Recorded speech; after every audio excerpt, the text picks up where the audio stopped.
Nesse vídeo vou falar sobre a linguagem da tradução. Você acha que existe uma linguagem específica da tradução? Ou será que todos os textos traduzidos são iguaizinhos aos textos produzidos diretamente na língua alvo?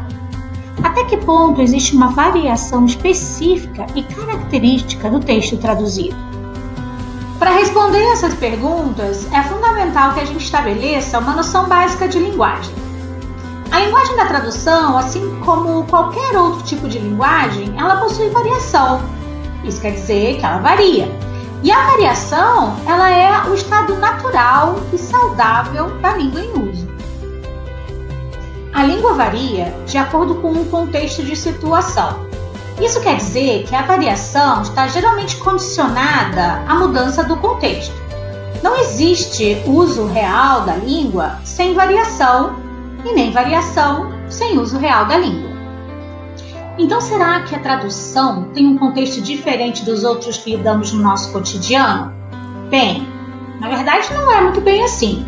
Como qualquer outro tipo de linguagem, não podemos dizer que a linguagem da tradução é sempre a mesma e é sempre igual, porque ela tem uma grande variedade de contextos de língua em uso, que fazem parte do universo tradutório. Quando falamos de tradução, o que geralmente nos vem à mente é o tipo de tradução que a gente mais conhece, como a tradução literária, a tradução técnica e a tradução juramentada. Só que o universo tradutório não se resume apenas a esses tipos de tradução. Essa é apenas uma pequena parte dos contextos que estruturam e caracterizam a linguagem da tradução. Há também a tradução para legendas, a tradução para dublagem, a tradução para textos de parede, para uma exposição em um museu, a tradução de conteúdo para rede social. Como vimos, a língua varia de acordo com o contexto de situação, e essa variação de contexto é a base da variação linguística. Para a gente poder entender bem como é que a variação acontece, a gente precisa fazer uma descrição linguística dos tipos de texto. Esse tipo de descrição ele vai nos ajudar a entender que a variação da língua ela é sistemática e padronizada. O que isso quer dizer? Que é possível encontrar um grupo de características linguísticas e situacionais que fazem com que a língua varie de uma forma e não de outra. Essa descrição linguística também vai ajudar a gente a entender que há uma correlação entre as características linguísticas que a gente consegue encontrar e o contexto de situação em que elas são usadas. E quanto à linguagem da tradução? Como fica a questão da variação que a gente encontra no texto traduzido? Bem, o texto traduzido, assim como qualquer outro texto, também varia, e a variação é uma questão de grau, ela não é absoluta. Isso significa que alguns tipos de registro, eles têm uma determinada característica linguística ou várias características linguísticas que são mais latentes do que outras, mas que pode possuir, um mesmo texto pode possuir vários tipos de características ao mesmo tempo. Como vimos, a variação está atrelada ao contexto situacional e ao propósito comunicativo de cada tipo de registro. Assim, identificar e entender esse contexto situacional pode ajudar o tradutor a tomar decisões tradutórias importantes durante o trabalho de tradução. Afinal, um texto é muitas coisas ao mesmo tempo. O tradutor, como um produtor de texto, ele vai trabalhar muito melhor quando ele entender quais são esses lugares simultâneos, mas distintos que o texto ocupa. Quando o tradutor tem acesso a uma descrição de variação, alguma dessas pesquisas que eu falei, que descreve a variação do texto, é provável que ele consiga fazer escolhas mais conscientes e apresentar justificativas mais fundamentadas para as opções tradutórias que ele está fazendo durante o trabalho. Como vimos, para que possamos entender melhor a variação linguística e possamos então identificar quais características são mais ou menos latentes em determinado registro, precisamos fazer uma descrição dessa variação. E o ideal é que essa descrição seja feita de forma multidimensional, ou seja, não podemos olhar para um texto como sendo uma única coisa. Afinal, todo texto é formado por muitas dimensões e todas essas dimensões estão presentes ao mesmo tempo no mesmo texto. Um exemplo da descrição multidimensional é o estudo feito por Douglas Baiba para descrever os grupos de características que subjazem à língua inglesa.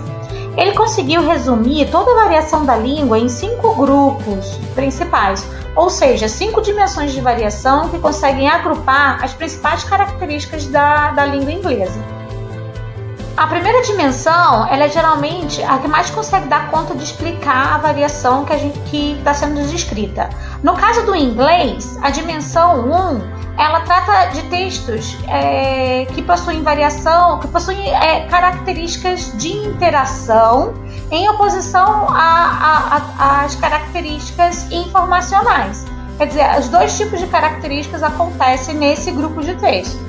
É importante ressaltar que essas dimensões descritas pelo Barber, elas não representam dicotomias, né? No caso da dimensão 1, que tem 2 polos, né? O de produção informacional com a de interação. Ele não é uma questão dicotômica. Cada dimensão, os textos podem se situar ao longo de uma escala que vai mais para menos em relação a cada traço comunicativo. Esse gráfico da dimensão 1, ele apresenta, por exemplo, no topo do gráfico, nós temos as conversas face a face com as conversas telefônicas como sendo os registros que mais caracterizam a linguagem de interação. Ao mesmo tempo, nós vamos ver no polo negativo os textos que caracterizam a produção informacional.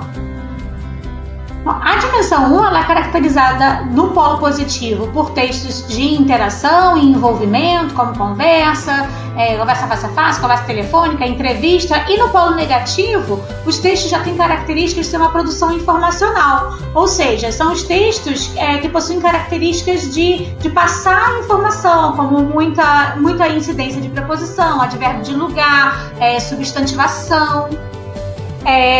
Como um exemplo de texto traduzido, essa dimensão também, esse gráfico também mostra onde é que ficam, por exemplo, textos originais e textos traduzidos do registro de currículum vitae.